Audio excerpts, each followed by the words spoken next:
So WWE's going to put Drew McIntyre in another pointless feud that's not going to do anything for him and just make him put other people over. You know what? That kind of fits on theme for the past 365 days for Drew McIntyre, because he totally needed to put over 48-year-old CM Punk, because he totally needed to put over 42-year-old Damian Priest, or he totally needed to put over 40-year-old Cody Rhodes. Mind you, besides the CM Punk Drew McIntyre stuff, these other two things didn't even need to happen. Because remember how he had like a whole feud with the Bloodline for like 3-4 years? Yeah, well, he could have finally ended the Bloodline this year. You know, instead of getting a really pointless Seth Rollins, Roman Reigns, CM Punk storyline that did nothing for absolutely none of these guys at all. All it really did was just give Seth Rollins a really bad faction and keep CM Punk in a really bad feud with Seth Rollins, while Roman Reigns continues to fight the Seth Riders for not really any other reason other than just because. Also got that man Punk twice for his shoes, and you just ruin any kind of credibility of making him look like an actual threat, which made you bring back Brock Lesnar because of the fact that you really needed a top heel, because, you know, you kind of just ruined all credibility Roman Reigns actually had. But if you didn't want to go that route with it, you could have just had Drew McIntyre, I don't know, win the Elimination Chamber instead of putting him into a whole entire Damian Priest feud. This would have established him as a top heel, so again, you don't need Brock Lesnar. This would have also saved us of these two stupid images right here.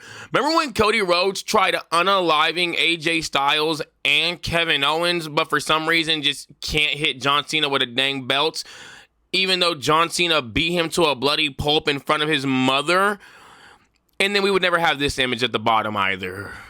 Goodness. But you know what's better? If we have Drew McIntyre be established as a top heel at WrestleMania, again, we don't need Brock Lesnar, which means John Cena never gets squashed by Brock Lesnar. It also means the rapist just never comes back. And remember, had Drew McIntyre won Elimination Chamber and faced Cody Rhodes at WrestleMania, he would be able to face John Cena at SummerSlam, which would allow John Cena's retirement tour to accomplish two big things. One of those things being winning King of the Ring instead of Cody Rhodes, because it really made no sense for Cody to even win King of the Ring to begin with. But it would also allow John Cena to finally win King of the Ring, something that he's never won. And the other big thing he would accomplish is what he accomplished at WrestleMania, which is becoming a 17-time world champion. But no, all because we couldn't get the Bloodline stuff. He would have to go feud with Damian Priest instead, which put him back into a really bad Randy Orton feud that we don't even need to talk about how bad it actually was, and caused a whole bunch of other malarkey to happen. This is sad.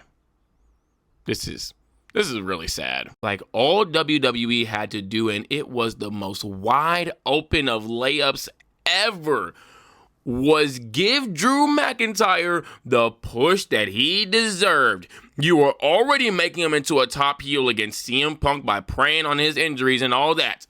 All you had to do was capitalize on it. It wasn't that hard. But no, instead we just continue to fumble the talent that is Drew McIntyre. This is sick.